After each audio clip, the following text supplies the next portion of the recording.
my message to you is to never give up and always seek for solution, ask for help, knock on the door. People will help you and you get help. Everyone you meet every single day is fighting a battle you may know nothing about. We're all in the process of overcoming. I'm Justin Wren, and my story has been heard by millions of people through my book, my TED Talk, podcast interviews, TV shows, professional fighting, and my foundation, Fight for the Forgotten. I believe we are all overcomers if we choose to overcome. We all have the option. I've been given the opportunity to overcome childhood trauma, sexual abuse, immense bullying, depression, suicidal ideation, substance use disorder, and I am a 2-time suicide survivor.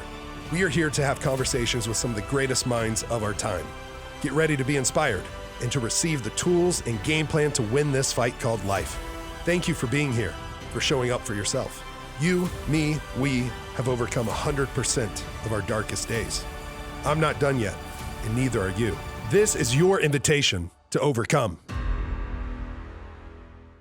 What an episode we have today. This has been absolutely one of my all-time favorites ever. So powerful. Gilbert, wow. I cried several times. Yeah. Mm-hmm. Well, I did too. I there was moments that I was like, felt my hands a little shaky just from the realness of the story. I was just like, oh my gosh, gut-wrenching, heartbreaking, also heartwarming and inspiring. And I think any listener is in for a treat today. Yes. And I wanted to just say, too, that if people hear his story and are very moved by it and want to know more, I would encourage you to buy his book, which came out over a decade ago, but it's still very relevant and very powerful. And there is more to the story that he shared with us just when he was leaving that's in the book. And so check out his book, The Voice in My Heart, I believe it's called, and it's on Amazon. And you can learn more about the story, which is very moving. I mean, when you think you've overcome something, you hear a story like this, and I'm kind of getting choked up just thinking about it. And you think, what am I complaining about? Really, it's truly an overcome story. Yeah, I see you tearing up. Yeah, right now. I know. It And just real. his story really gets me. From Burundi, even has done work among the Pygmy people who are near and dear to my heart, who I love. And we might, on the way out, we decided we might be going to Burundi with him someday. I took a photo of you two commiserating right after the show ended in these chairs and talking about possibly, I mean, you said Burundi and he said, you want to go? Yeah, and he said he thinks his next time I'll be going with him. Yeah. And I really think so. And if it's possible, if our schedules align, and if we can partner together, even if it's just a scout trip for Fight for the Forgotten, to see if there's a way for us to partner together with Gilbert, with the Gazelle Foundation, with this incredible man who you're going to hear was on the 100 sexiest men alive in the magazines. People magazines. And sexiest men alive. Yeah, him being invited to the White House and one of the greatest of all time athletes asking him for an autograph and everything this man has overcome. You are going to be inspired. You are going to be empowered to rise up and overcome because of Gilbert Tuhabonye. Tuhabonye, yes. And you can follow him at G Tuhabonye, spelled exactly like it sounds, Tuhabonye. And gilbertsgazelles.com is his website about running here in Austin. So you can get a lot of information there if you're interested in joining. Or you can go to gazellefoundation.org to learn more about his foundation. Yeah. Mm-hmm. You guys had so much in common. I'm just so happy that this happened because we've been working to set this up with him for months. Yeah, so seems like a year or more. It feels like a lot. Yeah. I think it's been over 6 months that we've been working on this. So I'm just happy that it actually happened. Thank you for helping make it happen. You know what? I had a feeling. And so follow your feelings. It's a good lesson in that. Yeah, absolutely. I'm so grateful for him. I'm so grateful for our listeners. Thank you for being here, for listening, for showing up for yourself. And also thank you for showing up for us in the podcast. Thank you for supporting it. A great way you can support it is to rate, review, subscribe, like, follow. On YouTube, you can become one of our subscribers. On Apple, you can leave us a review, and that lets us know what you are really liking, what we can improve, how we can make this podcast better, how we can serve you, and grow. and grow. Mm-hmm. Yeah. Grow to serve. And That's right. on Spotify, you can leave a review for us there as well. So Yeah. thank you so much. And quick shout to everybody at Permanent Record, and thank you to Grant, and to Mike. always Being a available. Solid production team. Yeah, So, absolutely. If you're in Austin and you need a podcast studio, Permanent Record. That's where to go. That's where we are. Mm-hmm. So thank you so much, guys, for making this possible. All right, here we go. To Gilbert Tuhabonye.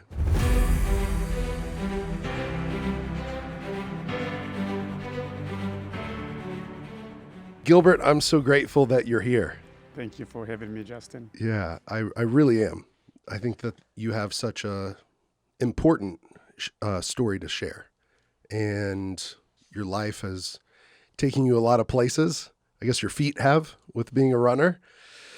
But I wanted to start because I think this is the first time, and it's kind of it's a small confession. And the confession is I've never had a guest that I'm jealous of. And jealousy is not a good thing, right? But being a fighter, you're the first man I've met that Muhammad Ali asked you for an autograph. Is that right? Yeah, I can't believe it. I still don't believe it. We'll talk about this in the show. But when he asked me, man, wow. Yeah? Was that at the White House, or where was that? It was at Orlando, Disney World. Okay. Yeah. He was receiving the athletes of the century. Wow. Yeah. So it was And amazing. the athlete of the century is asking you for your autograph. I'm joking about being jealous, but that's an incredible honor. Yeah, I sat on his table, and at that point, he was getting to that stage. His speech was not very clear. He went, "Can I?" Oh my gosh! I knew what he wanted, and sure. I will leave those words for forever, man. Yeah. Yeah. Wow. And what an athlete he is. I actually just it's kind of strange. It's actually awesome, but it's weird to see the greatest or a pair of wrestling shoes that on the side says, float like a butterfly, sting like a bee. Oh. But I just got these wrestling shoes that I think are the best wrestling shoes ever made, and they're in honor of him. And so it's neat. I'm on the mats. I've always looked up to him. We actually have a painting that normally is in studio that says "Overcome," and it's got him in the iconic photo where he's standing over his opponent. And so, what an incredible honor you had there. Yes. Yes, it was great. It was a great experience. Yeah. Because growing up, as you know, even if I was not a fighter, Muhammad Ali was my hero. Wow. Yeah. Well, it's an honor for me and Amy to have you as a guest today. I want you to know that up front, that we're just really grateful. Really grateful. So thank you. My pleasure to be here. Yeah. Well, I guess to set up some of your story, you're a runner. You've got a foundation. So I feel like we have a kindred spirit in many ways. You're an athlete with a foundation. I'm an athlete with a foundation. So hearing about you, Amy, I think, was the first person that told me about you. But then all around town, whenever people would find out my story or that I moved here, like, you got to meet Gilbert. And so it's finally happening today. I'm grateful for that. And can you set up a little bit of your background, what country you were born and raised in, and some of the tragic things that happened, but how you've learned and grown. The name of this podcast is Overcome. And kind of the premise is you, me, we have overcome 100% of our darkest days. And now we get to share our light or share our love with the world.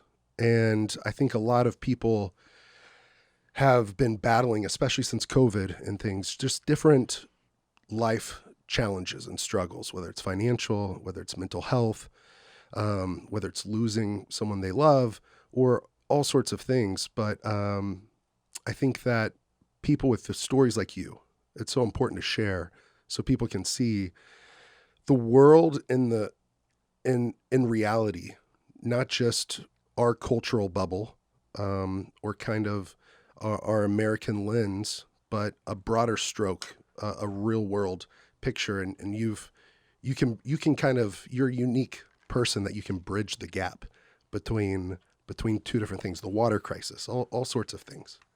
That's too kind. Thanks. My name is Gilbert Tuhabonye, and I was born and raised in Burundi, Africa.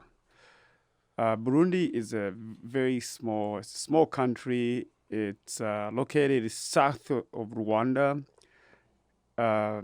west of Tanzania, and East of Congo? the Congo. Yeah, DRC. The DRC, here you Yeah, go. yeah. And we have DRC and Burundi. There's this huge lake, second deepest lake in the whole world, called Lake Tanganyika, with tons of fishes. Growing up in Burundi was not easy. Here in America, when people said I'm poor, there's a certain level of poverty. I did not have water or electricity in the house. I didn't have a transportation. My school was 10K or 6 miles away from my home. As you can imagine, the first grade, walking 6 miles, climbing from my school was close to 8,000 feet, and I lived 5,000. I was climbing 5,000 feet going to school, and I would stay at the school whole day because I didn't want to go back for lunch. It would be too much. So I was doing 12 miles of running, walking on a daily basis. Then before school and after school, I would fetch water, which was 2 miles down in the valley, climbing this mountain, this hill, and then I would run to school. Then at the end of the day, I'll be collecting cows. We have so many cows for the family. We lived in a compound where my aunt and my uncles and cousins, we have almost 80 cows. We collect those cows, make sure every cow was counting for. And just real fast. Oh, Did Amy, you do have something? shoes? No shoes. I didn't have shoes. My first pair of shoes was when I was 15. Wow. And And just on that, no shoes, but 5,000 feet. That's climbing a mile in the mountains. And just because the nonprofit I have, we drill water wells, and I know that the jerry cans that you're filling, those are 5 gallons. That's right. Or 20 liters. That's 44 pounds. And so when you're saying that you're climbing down into a valley 2 miles and walking out with that, that's at least with one jerry can, that's 44 pounds. That's right. And sometimes y'all would do it with probably 2. Yeah. So 88 pounds. And you might have weighed less than 88 pounds at the time, as a schoolboy. And that is so, it's hard. It's a challenge. And I don't think people understand that when we say poverty here in the United States. But please continue. And sometimes when I come from school, there will be food or will be no food. Because again, this is not here where you have a microwave. You put food for 2 minutes, however you want. That was not the case. I would never forget my grandma, who never been to school, but going to church every Sunday. She memorized the songs, and she would start singing for us. At the end of the day, we would sit around the pit, like a fire. We cooking beans, you cooking potato. Those takes time. Yeah. And our grandma was very smart. She would find a way to entertain us so we don't go to sleep hungry, because it was a long day going to school. Unbelievable.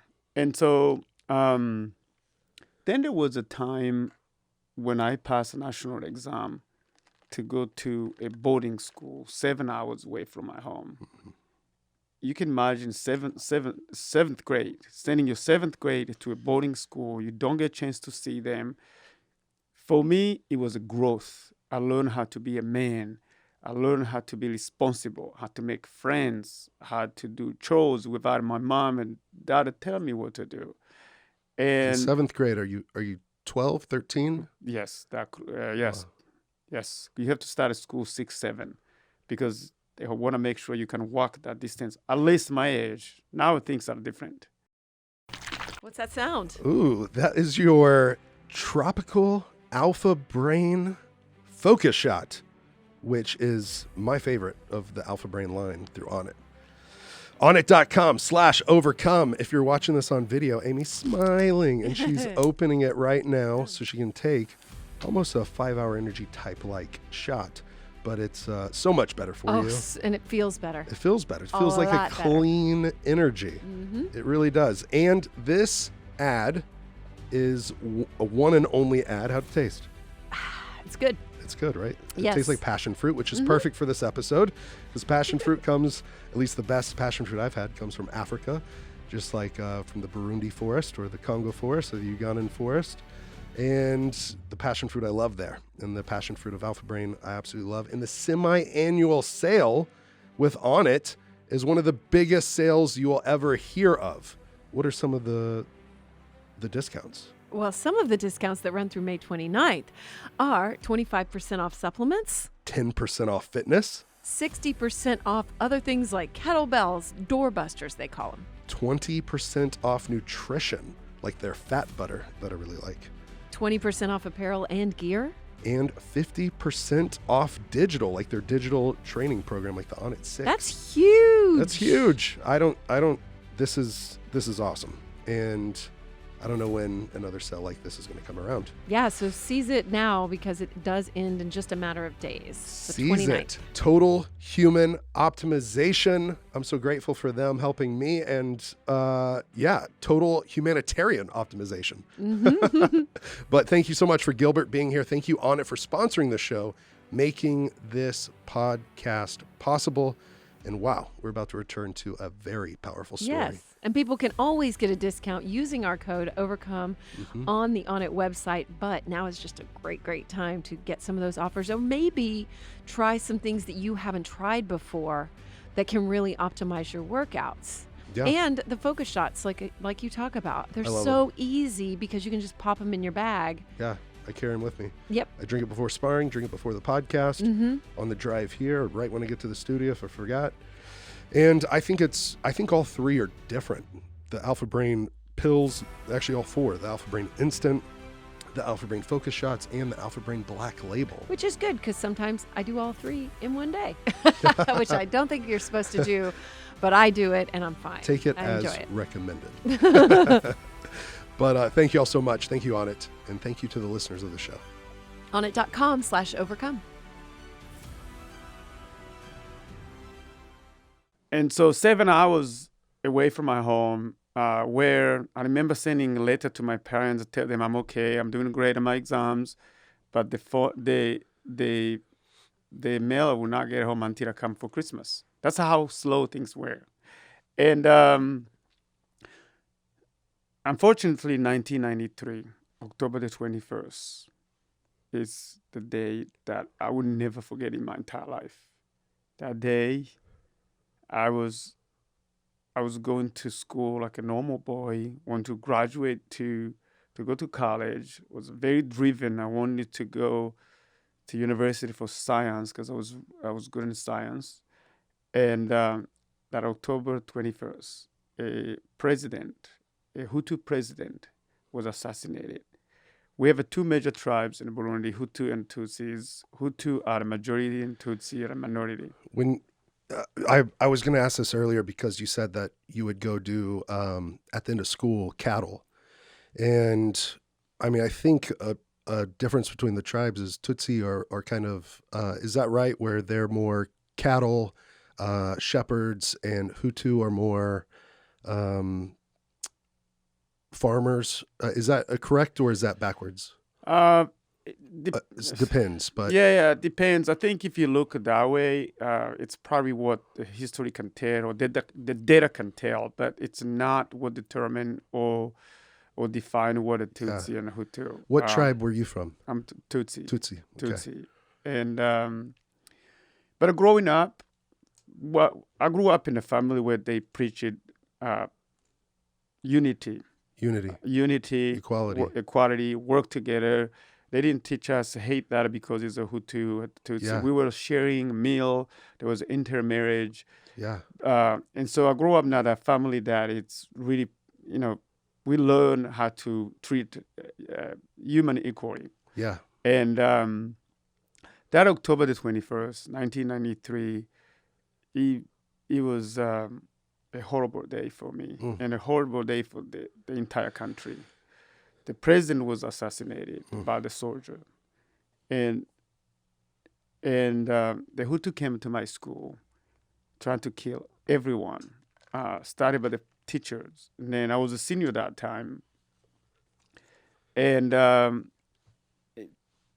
it was really difficult who to trust, who to believe. And I went to the headmaster. Headmaster was a Hutu. I was not alone. It was a council. We had a group of a council, student council. We went to talk to the headmaster and to ask what's going on because they invaded the campus. And he was the one that invited them to trying to separate the Tutsis and the Hutu. And he really told me something that stayed with me up to today. He said, son, you're going to see what Jesus saw on the cross. Wow. I didn't get it. I was like, no, he can't be saying I'll be crucified. For what? What did I have done? I went back, shaking my head, went back to report to my classmates, and we had to find a way to get away from the school. What do you think he meant by that? That you were going to be sacrificed or? I think he knew that there would be killings. He knew that Tutsis would be killed. It was just a matter of time. That's what he said to me. It was the whole, he directed it to my face. And to be honest with you, at that point, I was a national champion. Wow. I've done so many for the school. I put the school on the map. I won a national champion for the first time in history. The Kibimba High School never had any champion, but I was won 3 times. For running? For running, 400 and 800. Wow. And to me, I was like, these people would not touch me. I don't have anything I'm accused of. I'm a great student. I'm a great citizen. I always help them. They come to watch me. There's no way these people will attack me. So things got really bad. People attacked the school, and Tutsi student decided to flee. We decided to get away from the school because he didn't have a plane to protect us. We were trying to go to Army camp. That was 26 miles. Trying to escape trying 26 miles 26 miles. away. That was the only way. Yeah. And you're the only runner, but that has to seem like, not impossible, but one of the toughest things ever. You're being pursued and wanting to be killed, and you're with your classmates. And I mean, I think it's so hard for people to actually put themselves in that scenario. Yeah, when you're in danger, you do what you can to survive. So at that point, I look around, there was some 7th grade, young kids, innocent kids, don't have anything. We all didn't have anything to do with the killing of the president. But I could not run away and leave these kids behind. So we decided to corral everybody. And we're walking away. We're walking away together in peaceful, thinking that they were not going to be attack us. They would not be able to attack us. We walked 2 kilometers. I was in front, right? I was in the front. Everybody was like, here he is, here he is.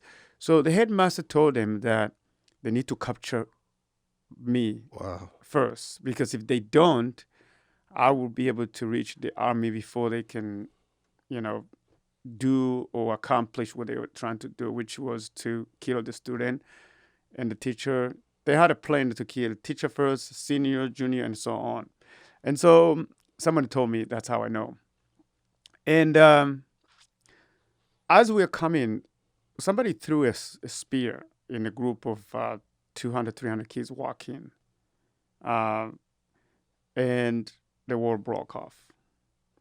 I ran away towards the plantation, coffee plantation, and I was chased at least 100 people with machete, with arrows, tell me to stop. If I don't stop, they're going to kill me. With fear, I surrendered. And they told me, we are not going to touch you, son. The headmaster wants you, specific wants you. And I was like, man. Finally, when he said he was going to crucify me, finally the time has arrived. I stayed calm. And as I was walking to where he was, where they had a place to, it was a correction. It was a place to making sure that every kid who's going to the fire is a Tutsi. There's no mistake. They have to make sure they're checking that.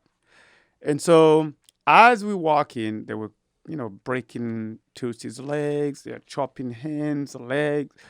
And I was very terrified to do any stupid to try to move because I was guided by people both sides. And I was in the area that I had no clue who's going to save me, who's going to kill me.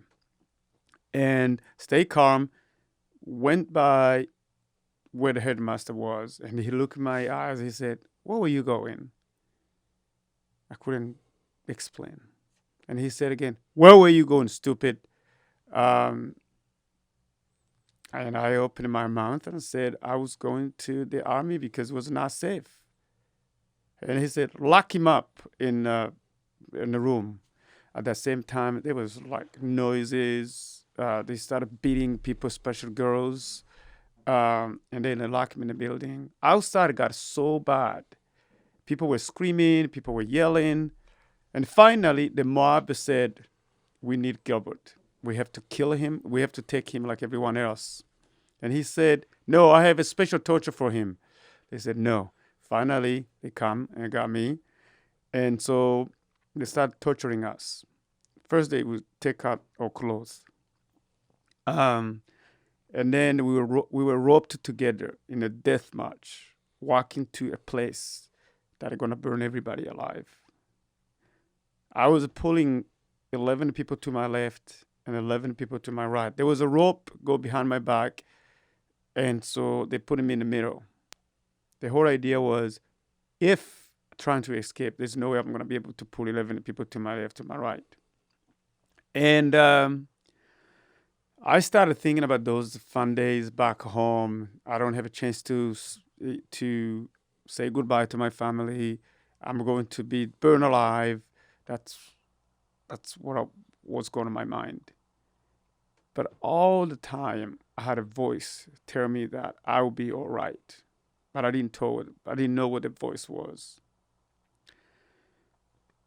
We walked together again. It started pouring so bad. And some of the people were watching out. They gave up, but some didn't give up. There was 1 mile to the chamber, a place they're going to burn everyone. And as we're getting closer to the house, it was a chamber that they created to burn everybody alive. It was surrounded by 1,000 people coming to watch. Mostly moms couldn't do anything. They're watching from afar. And before you can get inside the building, they'll make sure they hit on the neck. So you're kind of paralyzed. What saved me was I was with these kids who was probably more than 200 pounds and 6'3", 6'4". His dad was a general. He refused to get in fire. And he thought his dad would come and rescue him. Well, they chopped him in front of me. For the first time, to see someone that got killed by a machete, it really scared me. I forced myself to jump inside the building.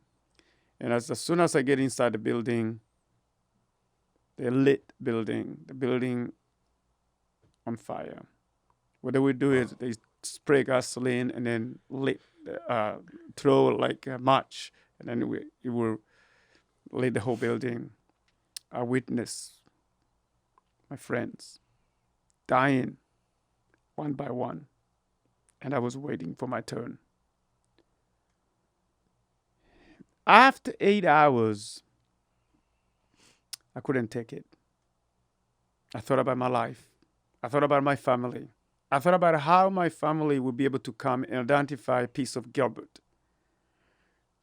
I was brought up as a Catholic. The school I was a Protestant, actually a Quaker school.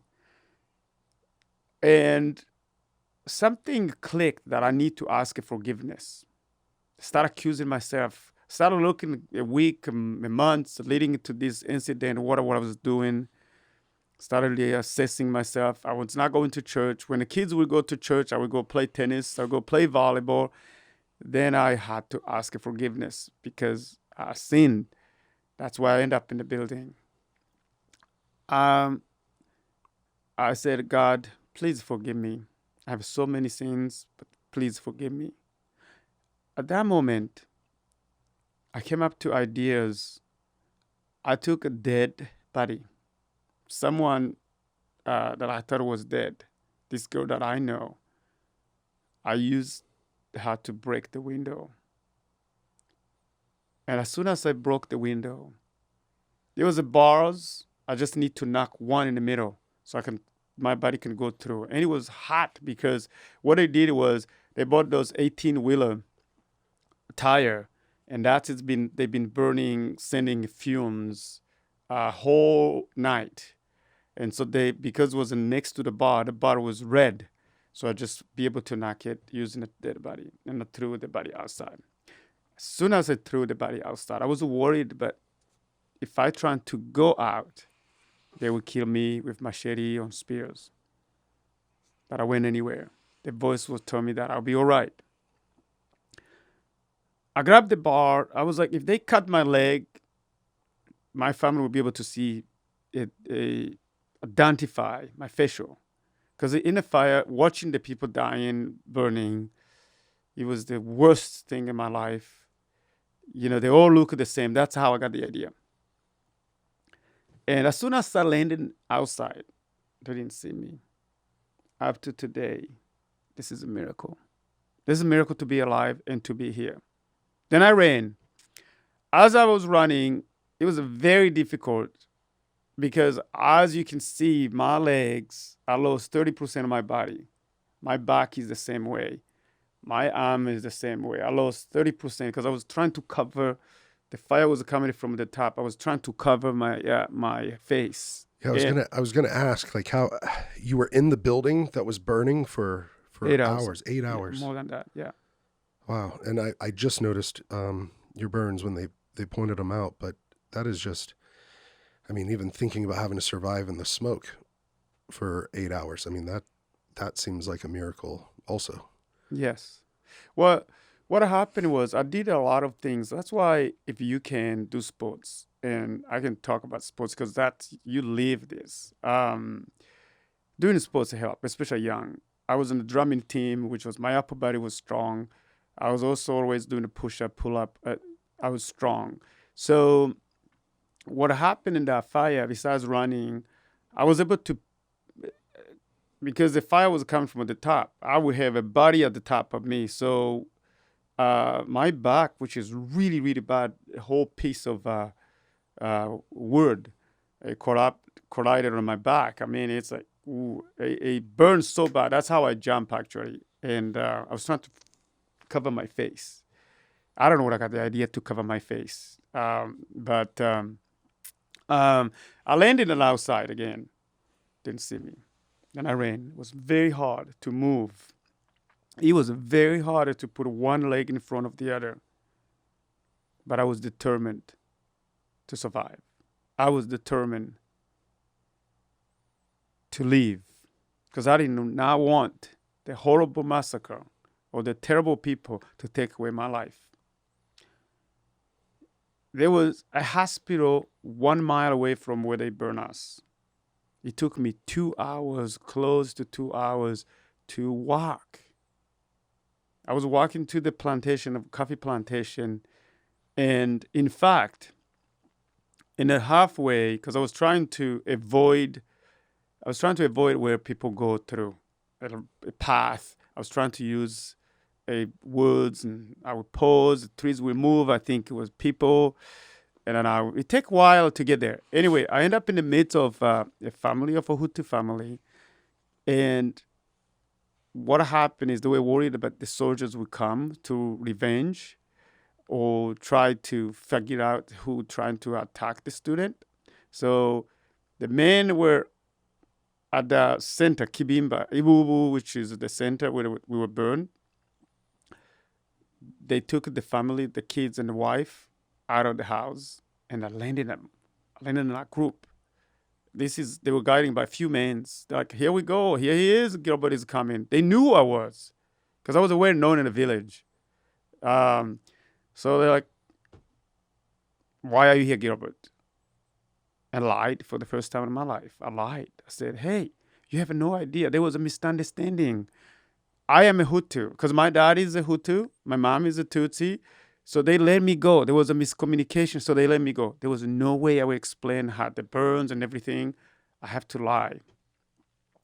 It was bad timing because the guy who was guiding the house, the burning chamber, showed up. He's like, no. He escaped us. We have to crucify him. The man went to get wood so they can come and crucify me. They're like, no, we have to kill him because he ran away from us. This woman said, no, guys, we cannot kill this man. He told you he's a Hutu. Why don't believe him? And he's like, no. So they argued, and then finally the men went to get woods. They left me with the women. This woman, she gave me a water and that and the jacket, but there was no place to put it. It was so burned everywhere. And she gave me a water. I didn't drink the water. I thought it was a poison.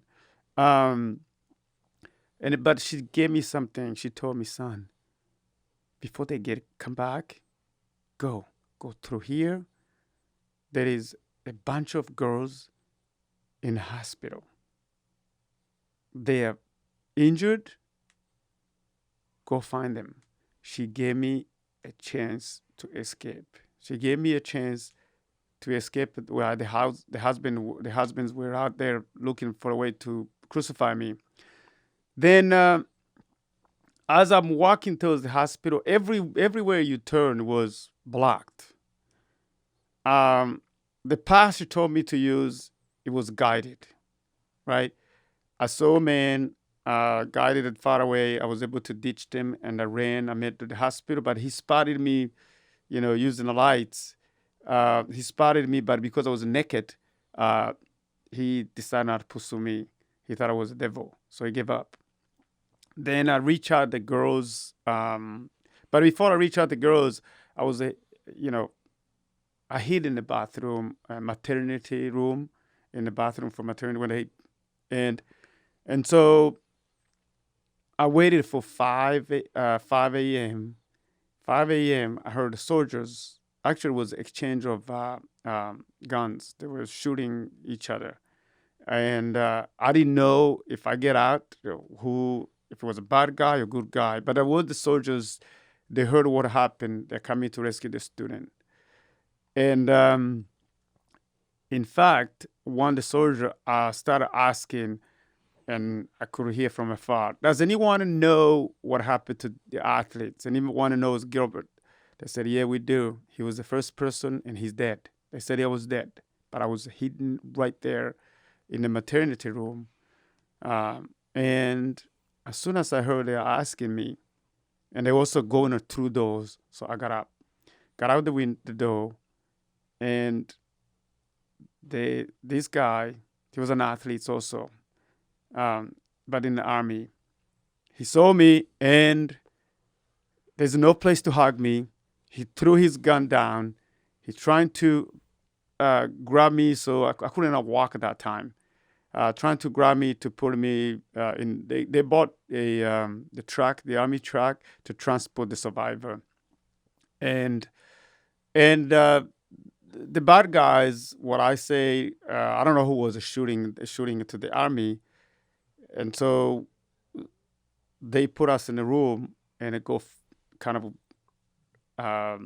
kick the enemy away from us. But we were guided by one. And a couple hours later, they came and they put us in a RV, which is big truck for the you probably seen it in Africa for soldiers. And they were transported to the hospital nearby the army because it was dangerous. They had to close the school. And while I was at the army hospital, they also went in the building trying to find anybody who still breathing, half burned, half dead. There were a couple kids. They were able to get in the fire. Some of those kids are still like not recovered yet. I lost 30%. They lost more. And what is that, like 29 years later? Yeah. 30 years later, still. Yeah. See, as you can see, my scars are still. Anyway, my parents learned that everyone who was at my school was dead, so they started doing the funeral ceremony. After 7 days later, my brother came and got me and took me to a hospital nearby where I grew up. The incident, just to clarify, the torture, the fire, the burning, it happened in my boarding school 7 hours away, which was horrible. But where I grew up, people remained peaceful. The soldiers were able to stop, to arrive before any incident. And while I was in the hospital, praying to God, trying to heal emotionally and physically, trying to understand how the people that are trying to kill me, they were my friends. They were my teacher. Imagine when you send the kids to a boarding school, the parents, is the teacher, is the headmaster. I was betrayed by my headmaster. So it was someone you trusted, someone you probably looked up to. Correct. And it was really hard to move on. But I took the high road. I decided to forgive my enemy so I can move on. It was not easy. It was very hard because... Was that something within a week or two, or was that years later? Years. The first thing when I did it when I was in hospital, I received a letter. This is what an invitation, a scholarship from Tulane University that was inviting me to run on a full ride. They didn't know what happened to me. It's just like communication was not like it used today. Yeah. You send things to get there months and months later. I received that letter in a hospital. Wow. That was a message of hope. That gave me a chance to do crazy stuff. So there was no communication here, and I could not stretch the leg for 3 months. I could not sleep because every time I tried to sleep, nightmares and the fire. So just on that real quick, when you talk about nightmares and probably PTSD and trying to heal emotionally, you said something that I thought you could either go back to or just to clarify or make an example of. Like you said, when you were walking through the forest or the trees and you're in the dark, like there was moments where you thought that was people that might be coming to kill you, because this is right after the moment. You don't know where they are. I mean, that right there is instant trauma, fear for your life. I mean, thinking that the trees could kill you, right? And I mean, that's something so many people can't really imagine or fathom unless you've been through something like you've been through. Correct. When I was walking, I knew where I was going, but I didn't know what the enemy, the danger. I just escaped the horrible. Yeah. But I didn't know they came around trying to search for Gilbert. And you've been in Africa, you understand the plantation, especially in the around 3 o'clock, 4 o'clock, the wind is blowing, you're like somebody's, a tree will look like someone, because it was dark. And but I was still having the fear from escaping the fire. Yeah, and you were getting to get back to your story, you were saying that it was a message of hope while you're in the hospital, waking up with nightmares, having these burns on your leg, and how important was that to have a moment of hope in the darkness? it takes like someone to believe in you. It can be someone close or someone afar. For me, the hope was if there's someone out there believe I can do it, maybe I can. Hmm.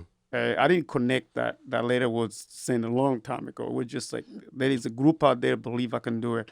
I would do it. That gave me a chance to do what I could at that time to get back to normal. And one of the things that I struggled the most was um, it was trying to understand how in the world, you know, it was a Christian school. How in the world, where in the Bible that it says you should kill? Children. Yeah, where in and I mean, anywhere, but yeah, that just hit me where it's like it wasn't just army versus army or enemy versus enemy. It was like parents and teachers and headmasters against students. Yes. And the villages, the people from the villages, those are people also used to come to church with my school.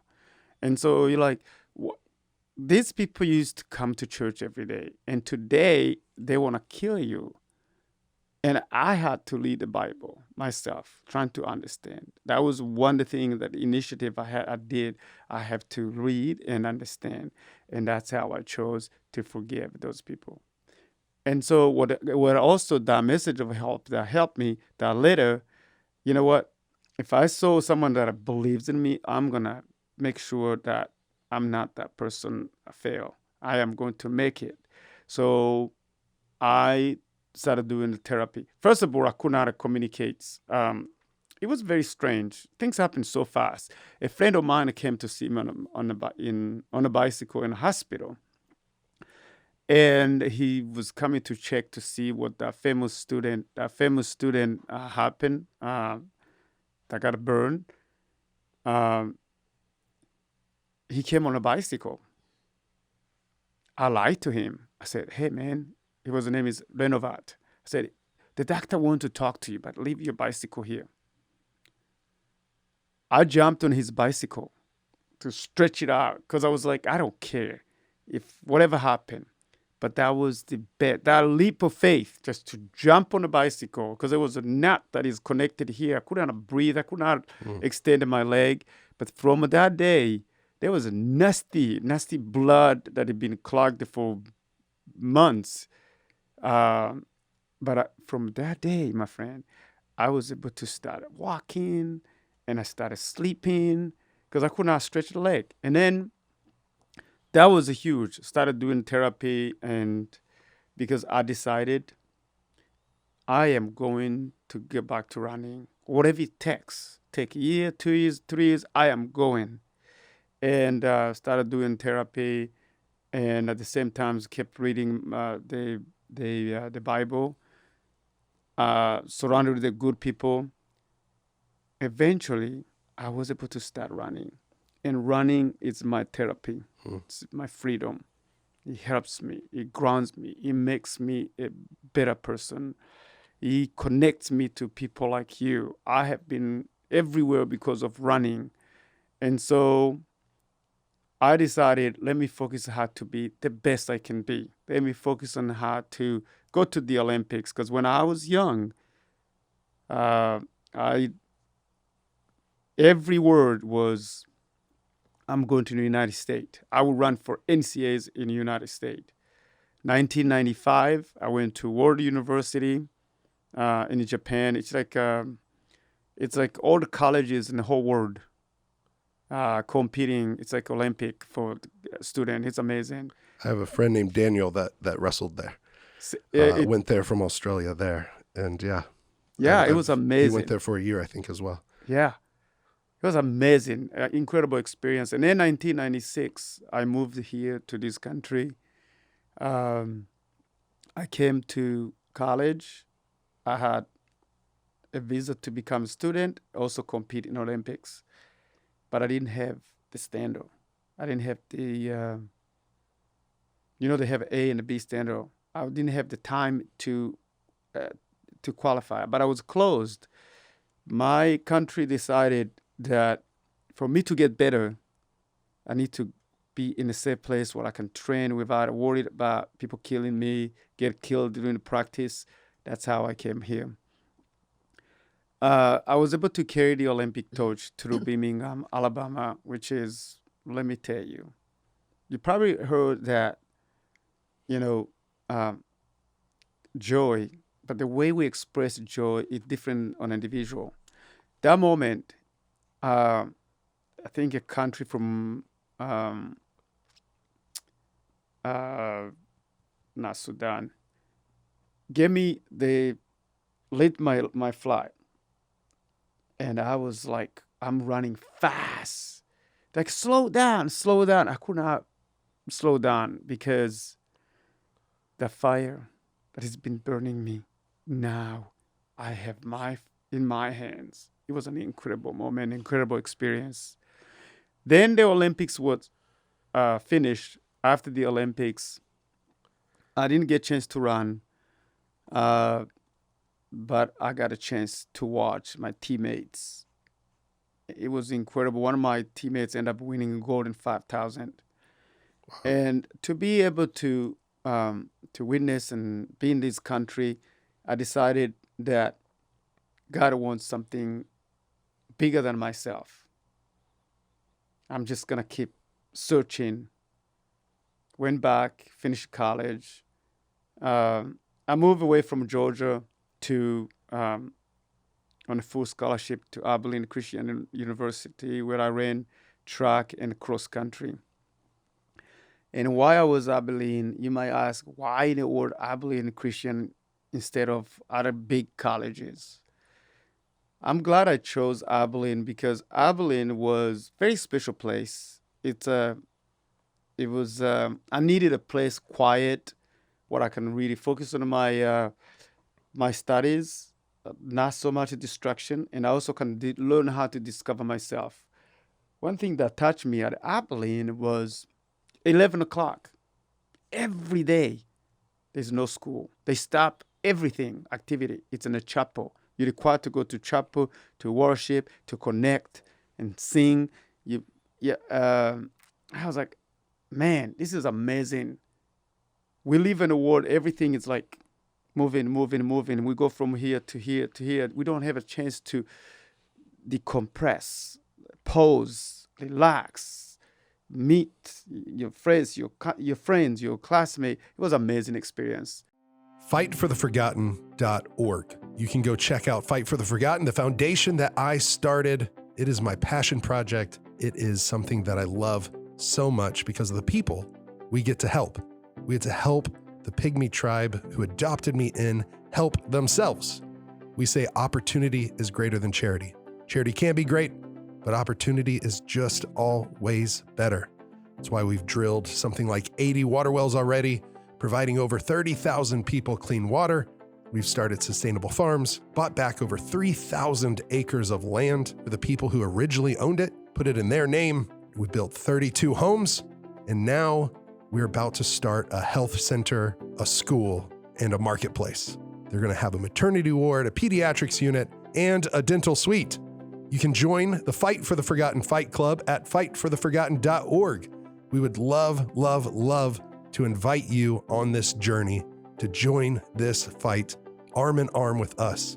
Our fight club, it's a monthly giving club.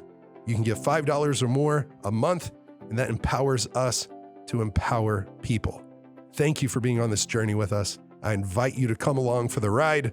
It's been absolutely epic, putting love and compassion in action and fighting for people. Fightfortheforgotten.org. Join our fight club. Real fast on that. There was during some of my time in Africa well drilling, and I came from here in this culture, and we have goals or targets or timelines. Let's get this done, and let's keep going. And I remember them telling me, sit down, eat, rest, talk, like let's have community. And I was like, okay. And one day, one of the guys on our team who I absolutely love, he goes, you know what's different about you guys from America and us from Africa? And I said, what? He goes, you Americans, you Westerners, you all have the watches, But us in Africa, we're the ones with the time. You have the watches, we have the time. We have the time to spend with each other, to communicate, to eat with each other, to talk, to see each other. And I was like, wow. And so that helped me slow down. That helped me think about not just getting things done, but, having deeper relationships. And so I think that's kind of one of the things you were saying in that moment where everything stops, we come together. Yeah. Yeah. Even the pose, I see these like as a runner, sometimes I'll be running fast on a trail and then you see someone you haven't seen in years and I pause, I stop and say hi to them. And sometimes they don't understand. It's like someone will come to you when you are fighting or practicing, you're practicing and someone come, you haven't seen these friends for months or years and you pause like, let's pause for a moment. I can go on. But to acknowledge this person, it goes a long way. It's huge. It's huge. So after I graduated from Abilene Christian, and before I move on to Abilene Christian, where I was at ACU, something really cool happened. I won an award being the most courageous student of the year. So I won a national in 800 indoor. It was in Indiana. And when you take a victory lap, people always watching. There's a camera everywhere. And they notice that I have a lot of scars. And before I know it, and they started like digging and they asking my coach what's the story behind this kid. And that's how they found out that I have an incredible story. And that year, I was voted the most courageous student of the year as an award.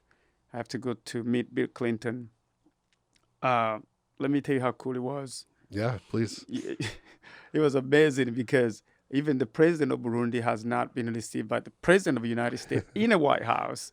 I was like, whoa, this is cool. The first Burundian to be received by Bill Clinton, and he's cool too. And then they're like, that's not enough. You are going to meet the athletes of the century. And Muhammad Ali. Yeah. I'm like, oh my Lord. When I was a child dreaming to be Muhammad Ali, that's incredible. And so I went to meet Muhammad Ali in Disney Orlando. He was given the athlete of the century, and I was the most courageous student of the year, which was powerful. I don't know who voted, but it was powerful for me. And we're sitting on the same table. They had a crew, a team to go meet Muhammad Ali, and he had this booklet that he asked me to sign. Oh, and then I have one he signed for me. I should have brought today. It was an incredible experience. I could not believe. And so then it was a time after I came back, meet Muhammad Ali. I think it was in February. I had to go back and finish my studies and graduated and moved here to Austin. And I met incredible people that connect me to you. And that's how I learned what you're doing. And being in Austin has been an amazing city, amazing community that really support each other. Especially for me, I have a lot to thank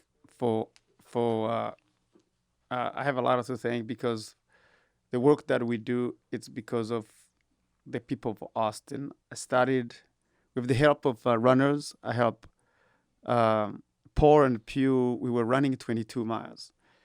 And Paul was coming from Ethiopia to build Habitat for Humanity. And he said, son, you can do this for your country. I didn't know what it was. And we started meeting, and before we know it, started a charity called the Gazelle Foundation. And only the mission is to provide clean water to people without any specific tribe. And then up to today, we have given more than 100,000 are getting clean water close to home. And I owe this to Austin community. Some of the impact of the water people having water close to home, it's children, they don't have to spend hours in fetching water. They go to school, become educated, and focus on the studies.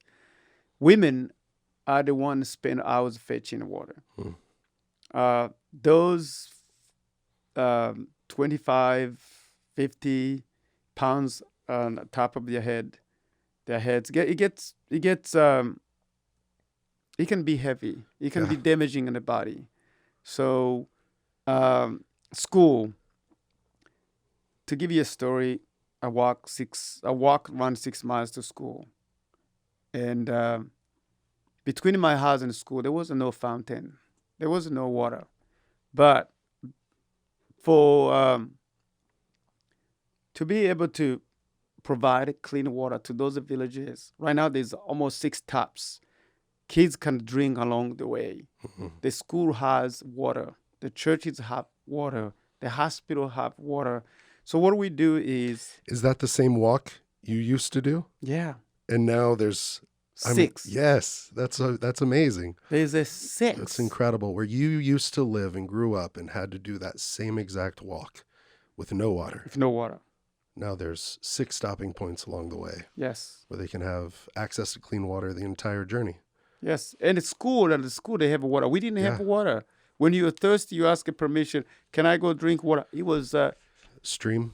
Yes, stream. Yeah. It was a stream, like not a clean stream, and oftentimes I would suspect your container for water was just a lot of times the children, it's whatever they can find. It Correct. can be a vegetable oil bottle or a motor oil bottle or whatever it is. I've seen children have paint cans and leftover whatever it is. I mean, if they have a bottle or a cup, things like that, but when they have to collect for a full day at school, instead of every time they want to drink, they might get a bigger container to go fill up during a water break. And man, to have clean water at school, the water makes it possible for them to go to school, their moms to be able to go get a job and have a double income home if they would like.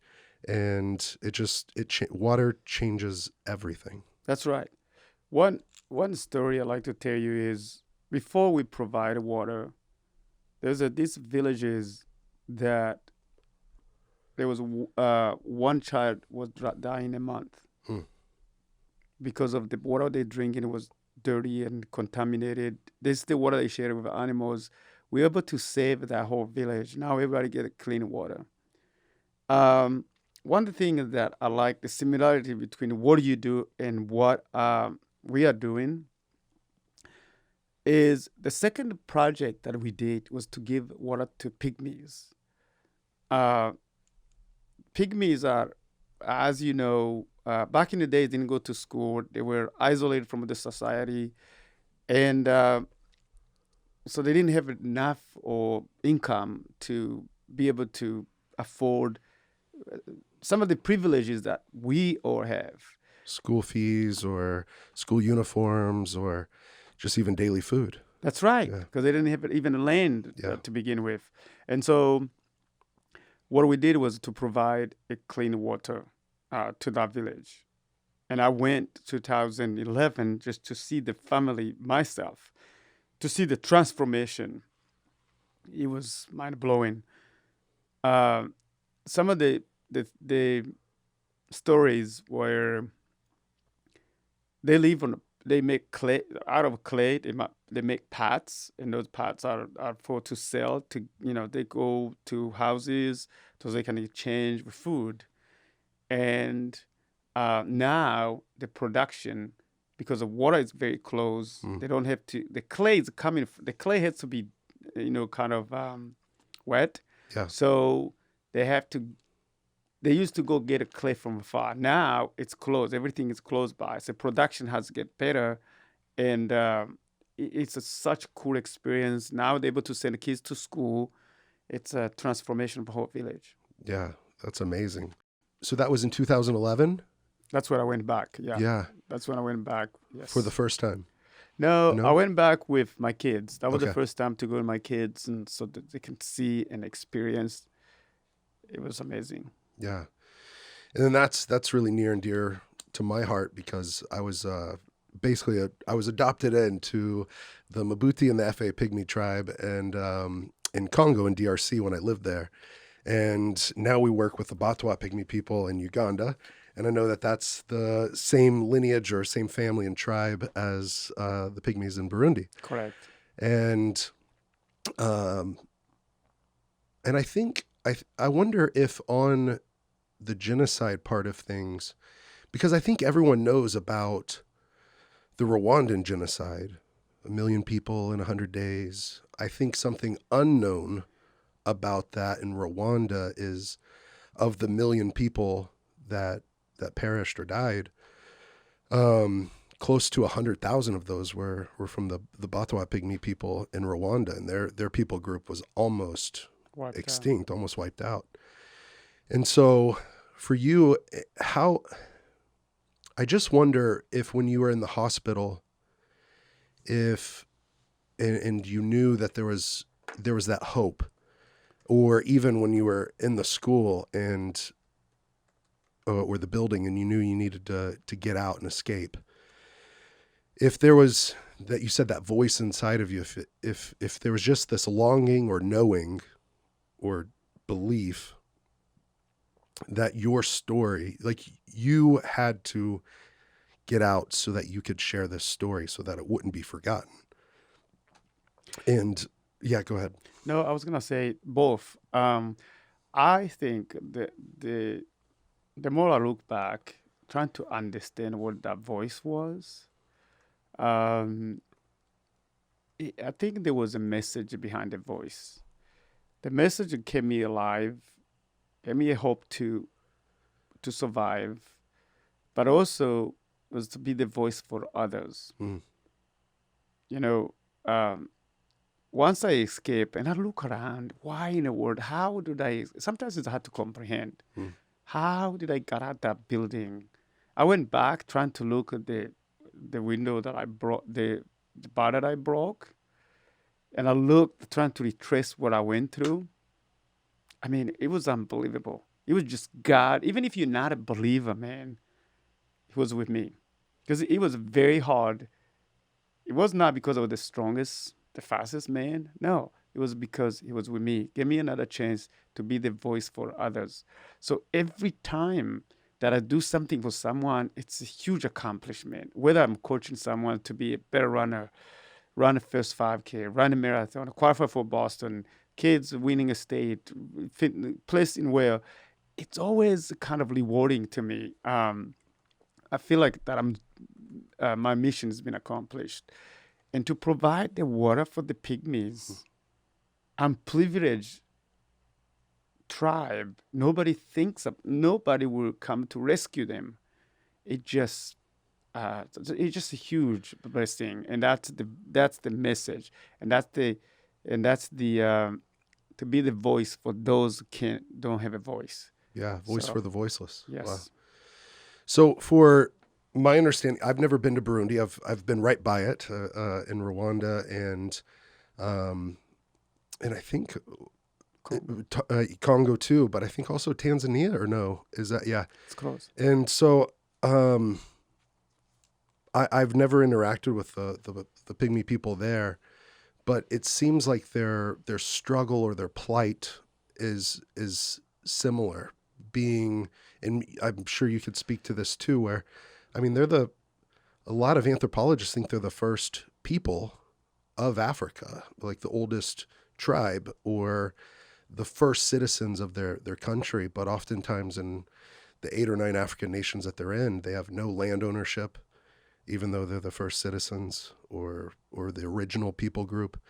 And then no way to farm, and they're also hunter-gatherers and semi-nomadic at least, and move around. So I guess what I'm saying is you can speak to their plight also, but I also think it's just admirable that you came in and did something for people that not a lot of people do anything for, kind of the underdogs, and decided to take action.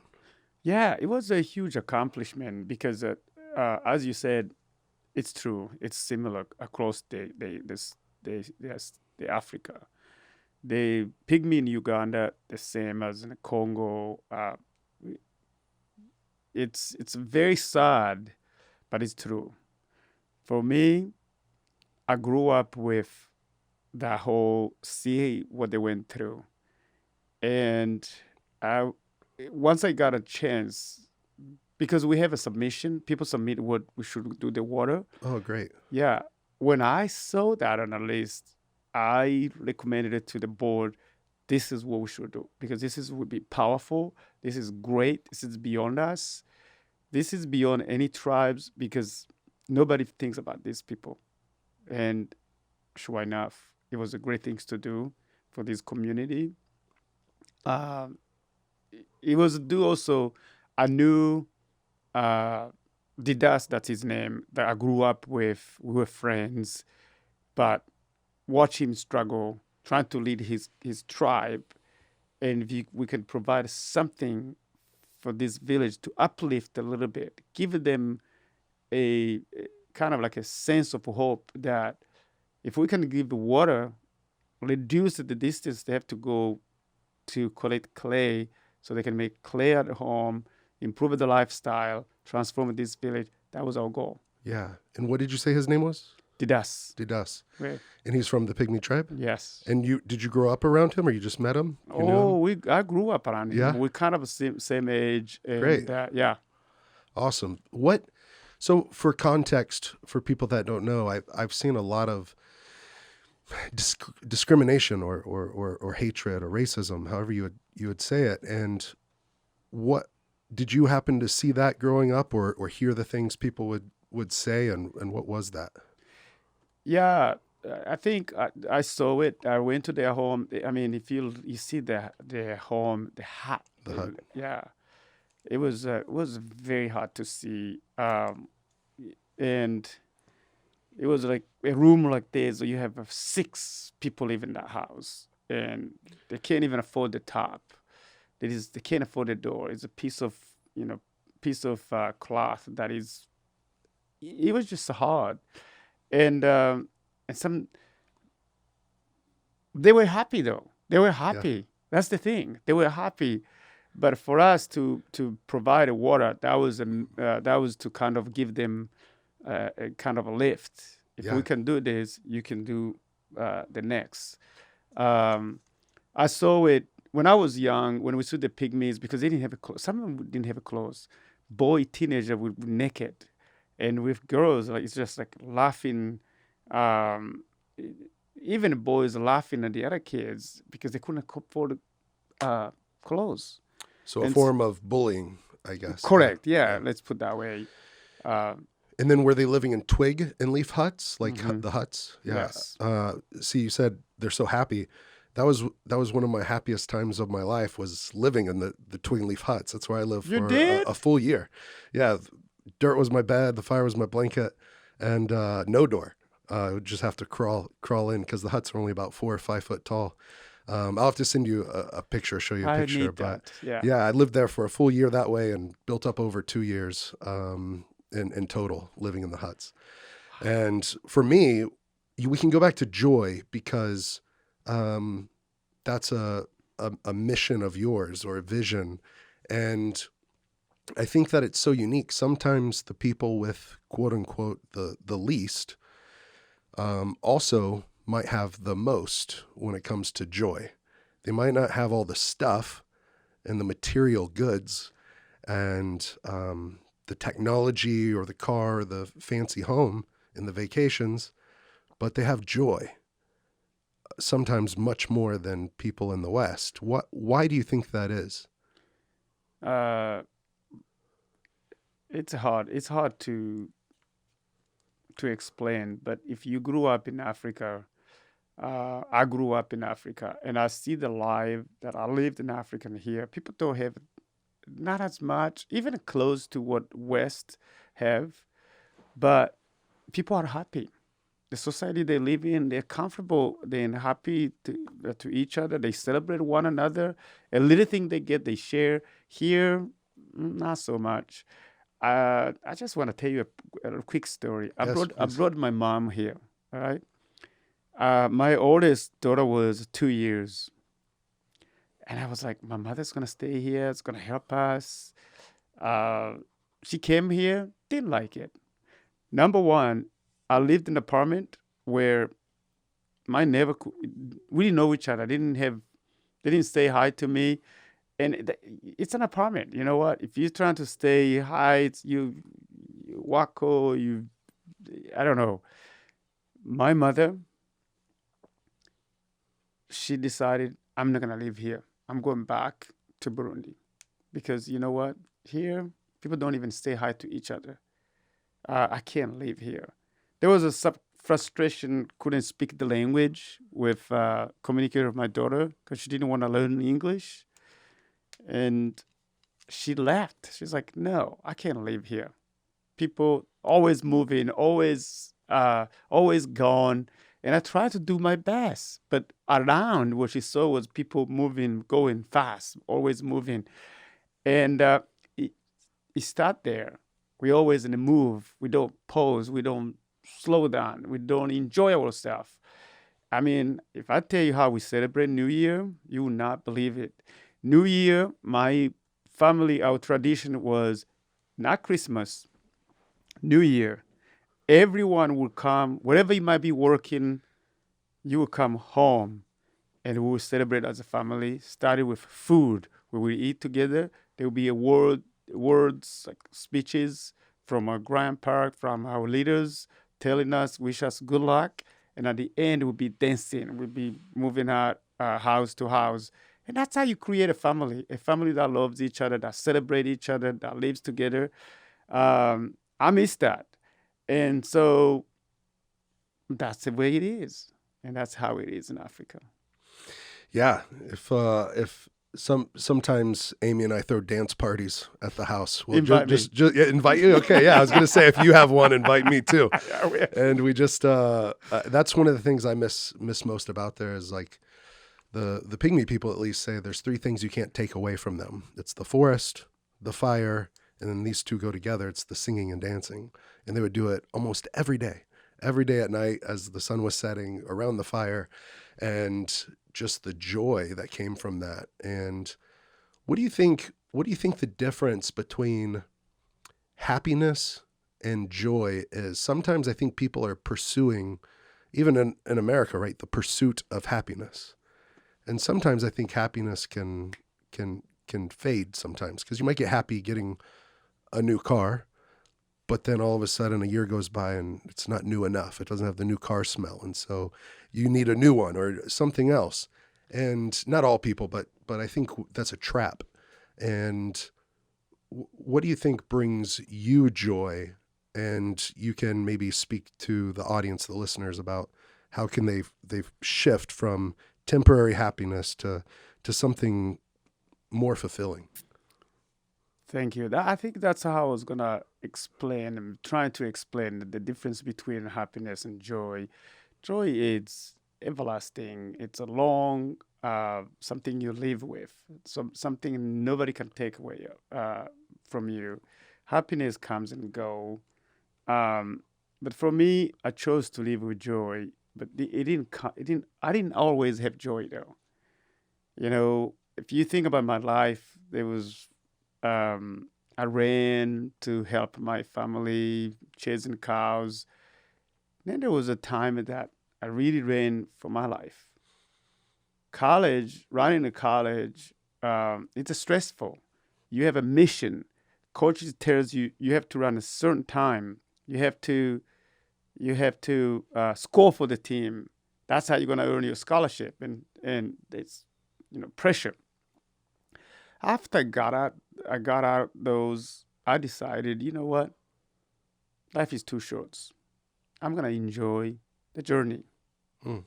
Every step I take is a blessing. I'm a blessing to be alive.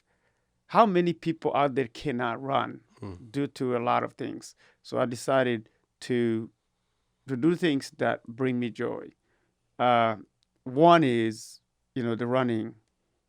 When I run, I think about every step I take is a blessing. It's it gives me a sense of purpose to be alive, to be to make a difference, to do great things. When I'm running, I think about helping others.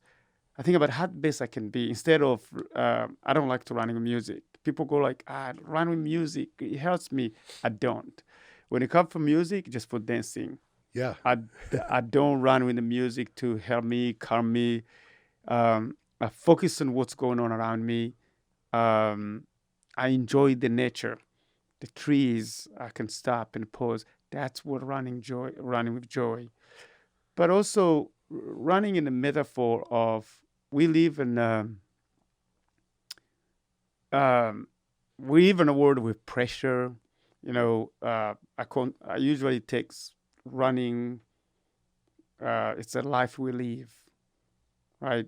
You take the comparison with running, the metaphor of running a marathon. It's a life. When you're training for the marathon, you go through tribulation. You go, it can be painful, it can be relaxed, it can be easy or hard, but I choose to run with joy. So I can be happy, I can be joyful instead of always enjoy every moment. Every moment becomes like joyful. So, do you think that being joyful comes from, at least partly, comes from being grateful? Maybe. Maybe. I was just thinking of that because you were saying how many people can't run, and also thinking about how close you were to never being able to run again with the burns and your injuries and all that. And so now with every step, it's a gift, it's, so I just thought of that where it's like, man, I think what I'm getting from that is, to be more joyful, be more grateful. Yeah, it takes stage to be able to run with joy. It has to come from your experiences, or something that happened to you, and something we're born with. To be able to be comfortable and be consistent and keep running with that joy. It takes time. It also takes you must have gone something that take you to that place. Yeah, I love I think it's a Swahili proverb, and it says, if you think you're too small to make a difference, try to sleep in a closed room with a mosquito. and I love that one because, well, I've had malaria 3 times and it almost killed me the first time. And then I had cerebral malaria. And so thinking about how small a mosquito is, and it's not even a gram in weight. And I'm 260 pounds fighter. I've fought guys 6'10" and won in the first round. And a mosquito kicked my butt more than any man ever has. And so if that mosquito can make that big of a difference in my life, like how much more of a difference can Amy or can you make in the lives of others? Yes. And just thinking of that quote and thinking about you starting your foundations and the Gazelle Foundation, what has that meant to you, and where did that begin? Where you said you met an athlete that said you could do this for your country, and how did that all develop? Where you're like, you know what, this gift that's been given to me, I'm going to give this gift to others. Yeah, that's a amazing, awesome question, because I've been lucky and blessed to be surrounded with incredible people that have a passion about making a difference. And so when we started the Gazelle Foundation, we had 2 missions, one was to give here, unprivileged children or communities. And the other, that's great. Yeah. That's great. And then the other one was to help where I grew up in Burundi, because I call myself Austinite. And I have roots in Africa. And eventually we dropped the the local, and we focus on providing clean water to the villages of Burundi. And man, it's been rewarding to see the transformation. Over 100,000 people. Yes. Wow. Yeah. And something special about the village, Burundi is divided in provinces, and provinces are divided in a county, which is commune. We are done one commune, a commune that I grew up, where I grew up, the whole commune, everyone has clean water. Every person. Every person. Where you grew up. Yes. That's they have clean amazing. water. Wow. Clean water. That's incredible. And the way we do it is, for those listeners, it's not... and I hope all the listeners will go check out your website. And if they are prompted, I hope that they can give whatever they can give to your foundation. If it's $5 or if it's a monthly donation, or if it's just, if you are more blessed where you can give a bigger gift than that, please do to the Gazelle Foundation. But you were saying the difference of what you do. So we done the math. It takes $25 to $30 to change a life for someone for life. Wow. You know it. You've been to Africa. If you give a pygmy $30, that's huge. And so for us, it's not a well. We do projects. Burundi is a mountain. It has a lot of mountain. We collect water at the kind of like and we transport water using the pipes buried under, and we target hospitals, churches, school, like a village that has many people. And then we keep going, making sure to reduce the distance a family has to travel to get water from 4 miles to 1 lap around the track. Wow. And it's been rewarding to see, again, the transformation of villages. Not only we provide water, we also provide jobs for the people working on the projects. On the projects. That's so great. Yes. That's awesome. I think that's so important. And so are you saying that the water projects, they vary, like water wells or spring boxes or rain collection, or it's piped water? It's piped water. Piped water. Okay. It's a piped water. So what we do is we have engineers on the ground that their job is to study in the water, how much water will be going to certain neighborhood. So a project might last 7 kilometers, like almost over 4 miles, or 2 or 3 miles. So it depends. Yeah. And what we do, there is a source. And that source, we capture and collect the water in a tank. That tank is treated. And when it's treated, we're using the pipe, we distribute it to different neighborhoods. Different water points, yeah. Yes. That's great. And you're saying at schools and churches and hospitals, because that's where the people are. Yeah. And making sure that the higher populated areas are all served, and then go from there.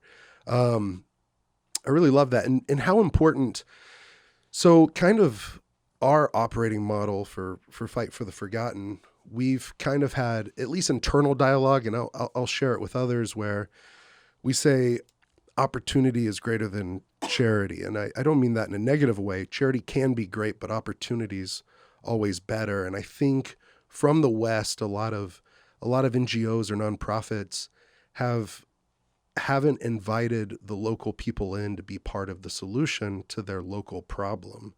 And I think the statistic is there's over 230,000 broken water wells in Africa right now, which is billions of wasted charitable dollars because it wasn't a local-led mission where they're equipped with the tools or educated with the knowledge or empowered for themselves to be the change in their own community. And so when you said you're employing people to do the work on the projects, how important is that, and how can you put that into a context for someone here to let them know that's that's vital. That is the lifeblood of the work. Correct. One thing I also like to add to that, and I get to that in a minute, is before we do any projects, first we have engineers on the ground that meet local leaders, Yeah. explain what we're doing, have member of the community kind of have a say. Yeah. And we tell them this is a project we're doing. This is going to help this community. This is going to employ a certain number of people. And it worked. And it's working up to today. During the project itself, they work as a team. There's a team digging. There's a team building fountain. And there's a team laying the pipes. Yeah. And over the years, everybody feels like I am a part of owner of this project. I would protect this. Mm-hmm. Nothing is going to happen. I would protect from enemies. This is the water that comes to where needed. Now we're going to take care of this water. Tell you a story the first time. The first time, we were like, we're going to help this village. Guess what? It didn't work out because Just gave it away. yeah, they were explaining, oh, the West is coming. The United States is coming here. They don't even know who's coming to help. It was just like everybody's stealing, cheating, lying, and we had to figure out ways to making sure that people are part of the solution. And then when the project is done, instead of the villagers coming back to us said, hey, a pipe is broken, you need to come and fix it. What we do is we hand over. There's a handover celebration. We are done. This is the water. It's given, X number of people. This is yours. So they figured out a way to maintain and taking care of the water. So never come back to us. And then we move on. That's how it's so sustainable. Yeah, I love that. That's a key, crucial part, because in my first water well drilling experience, I had been trained on how to drill wells here. I went to live there for the year, and the first project we did was in between a high school and a middle school, or basically primary and secondary school, and we gave it away. And there was no local contribution. There was no local buy-in. We were using interns from the local community that I was training, but the water well was basically, there's a dispute between the school students. And because the middle schoolers or secondary school they were never allowed to drink from like the high schoolers' water. And so when the high schoolers started coming closer to them, they go, this isn't your water well. It's our water well. Go drink from yours type thing, which theirs was kind of dirty and broken and older. And so anyways, out of meanness, some of the older kids broke it. And whenever I came and saw it, they were like, hey, come fix it. The parents were, hey, come fix the well. And I went and looked, and I'm like, how did this happen? It was broken out of meanness. And so I talked with some of the local communities and a guy that was the dean of the School of Community Development that I was working with and the university there. And he goes, you just gave it away. Like, they're not going to protect it. They're not going to take ownership of it. They're not going to be proud of it. You didn't give them an opportunity to have dignity. And there was no local contribution or buy-in. So I said, what do I do? And he goes, make them fix it. Make them pay for it. And I go, oh, but we have the charitable giving. How do we make them pay for it? It was a smaller fix. It was about $100 to fix the pump and a little bit of the pipe and couplings. And so we did that. And then all of a sudden, everything changed, where there was a small local contribution to where now they put a fence around it. They had a schedule of when they would open it, which was like 6 or 7 times a day. So it was open for hours a day. And then they were cleaning it. And this was a learning experience. It was our first one. But after that, whenever our drillers our team comes in, they are helping provide food for the team. They're helping do the day labor. They're helping bring in the tools.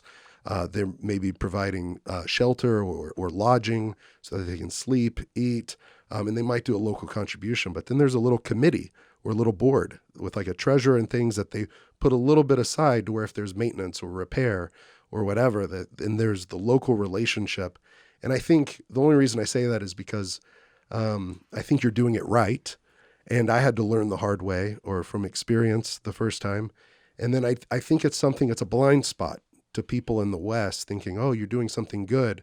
But whenever you come into a community and you put the local community, if we think about sports, you put them on the sidelines.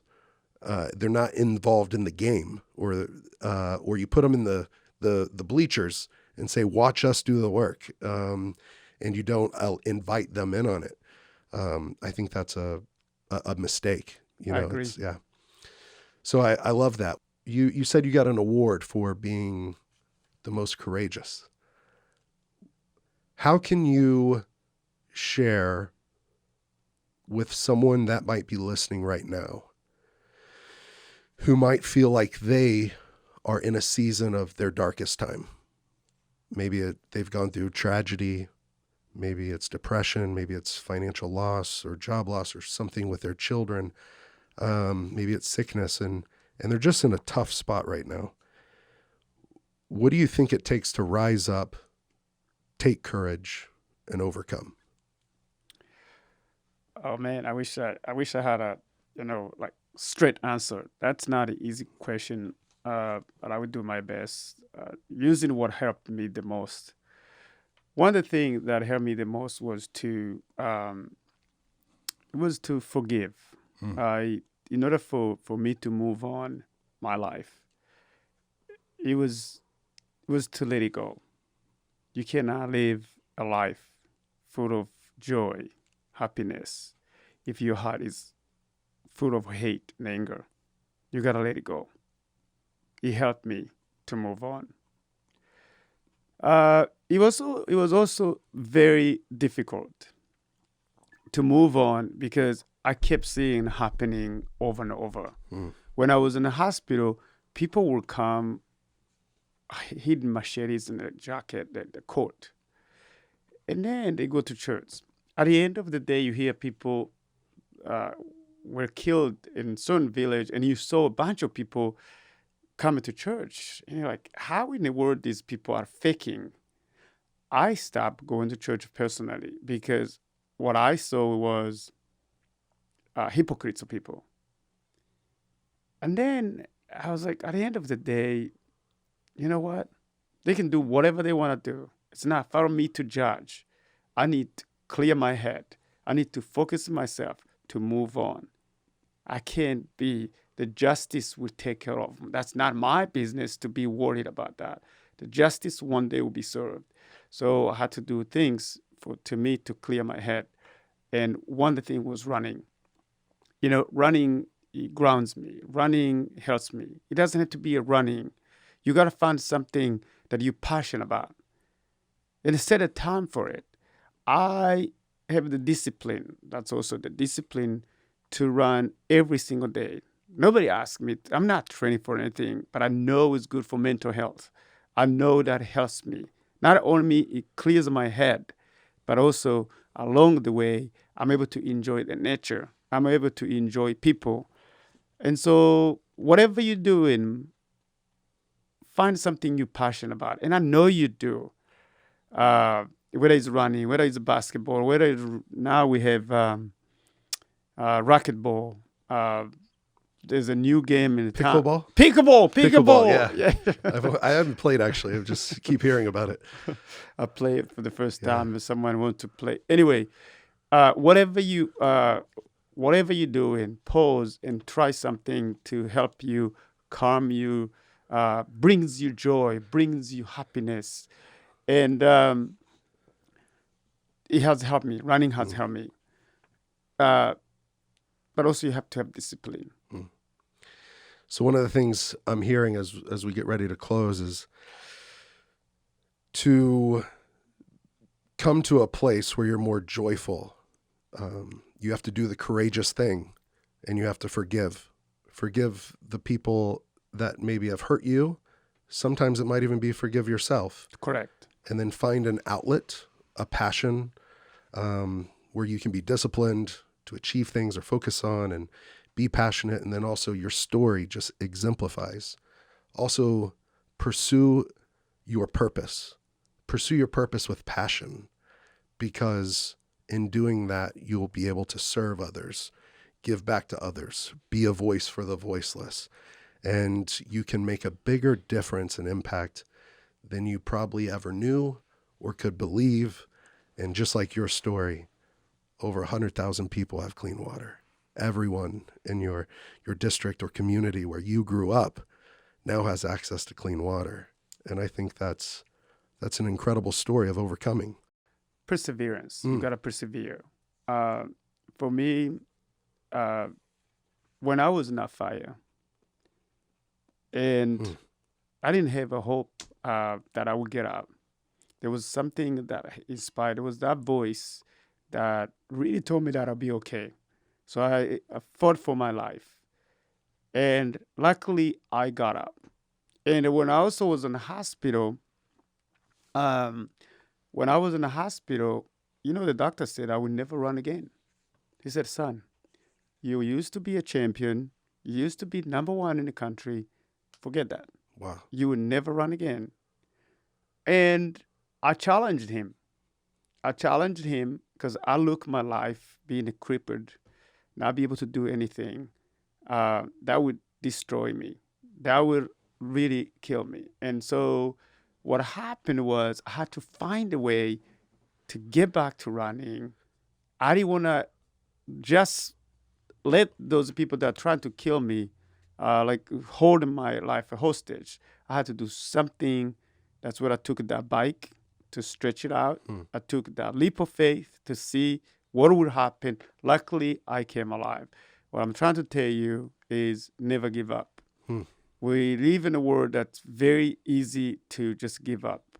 Instead of giving up, search for an answer, looking for a solution, knock on the doors, people to help you out. I did that. And so you can do it.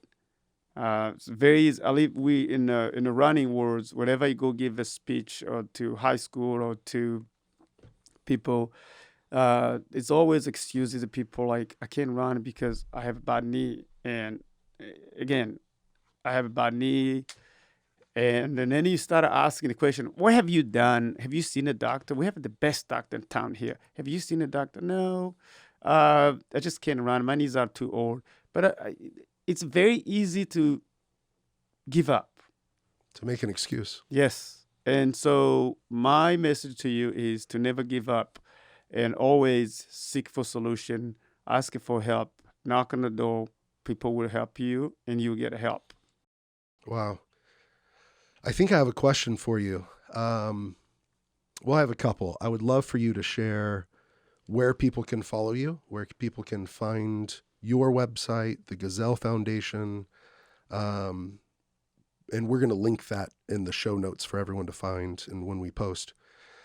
But, and also not to leave it out, but you were in People Magazine and the sexiest men alive edition. Great. Can you pull? That? There it is. There it is. Look at him posing. It's really great. For you that have just watched or listened to this on Spotify or Apple, you might want to go back and rewatch it on YouTube to see one of the sexiest men alive. But I did want to ask, I don't think I've ever asked this on the show, but I asked my grandfather this a day or two before he died. And he had cancer and I was with him whenever he took his last breath. But before I got him into the bed, we were sitting on these rocking chairs on the front patio. And I asked him, I go, Papa, if you could say anything to the world, and maybe it's to your family, to your close friends, but just think if you had a billboard. If you had a billboard where you had to say something, maybe it's something to remember, some principles to live by, how would you want to sum it up on a billboard for everyone to see? If I could ask you that, what would be on the billboard? That's a lot of tough questions. One is there's a run with joy. The life you live, everything you're doing, run with joy. I remember when I was young, I was getting a confirmation in a Catholic church, and uh, I did well. They did a celebration in the family, and the bishop gave me a note that said, "Always love God and the people." Right? I took that. I left in my house. Okay. When I was coming to America, my mother, I went to say goodbye. It was very emotional. She didn't have a clear understanding where I'm going, what I would be, if I would be back. This is a kid who just escaped a horrible massacre. Now he's going to be away from me, and I would not get a chance to help and do things. And she's crying, and then she said, give me a hug, and she said, son, you go in a country where you don't know anyone. You don't have a dad, mom, grandfather, whatever. Always love God and people. I live with that message. My message to all of you, my friend, in everything you do, trying to find a joy and live with joy. Thank you for that. You know, it's really unique. Do you know this? I told you what he told me, right? My grandfather? My grandfather said on the billboard, and he wasn't a real religious man, but he said, trust God. Many people will tell you that you can't, but I can tell you by the life I've lived, you can. And he goes, and lastly, love God and love people. Oh my gosh! So, my God! Think about it. We have a lot in common. Yeah, we do. Yeah, and I think that's something people can't argue with. It's not love God and judge people. It's not be scared of God and judge. It's love and love. And who can argue with that? Yeah. You know, that's just it's just love. Yes. And thank you so much. Where can people find you? GazelleFoundation.org. GazelleFoundation.org. Here it is on the screen. I've got Gilbert'sgazelles.com Yeah. up. Yeah. That's And- also a running group that I started. How can people come run with you if they're in Austin? Oh, anybody can come run with Gilbert. They would You find have a to run- schedule on the website? Yeah. Okay. Run with joy. It's a mantra. Run with joy. And that's the Gilbert Gazelles. I just started in 2002. And you can find me on Instagram. That's Gilbert Tuhabonye. If you look at my name, Gilbert Tuhabonye, you'll be able to find. I have an Instagram. And it's been my pleasure being in this show. This is amazing. I can't believe I have not met you or been here, because you doing an incredible job. It's so awesome to talk to you about the pygmies, because you really understand. And I can't believe you lived with the pygmies. Yeah. That is, people, that's amazing. You're talking about leaving everything behind, sleeping on the dirt. Yeah. I have a picture. We'll end with this. But let's see. There's a few of them, but this was, and we might not include this in the show, but this was the hut I lived in for a year.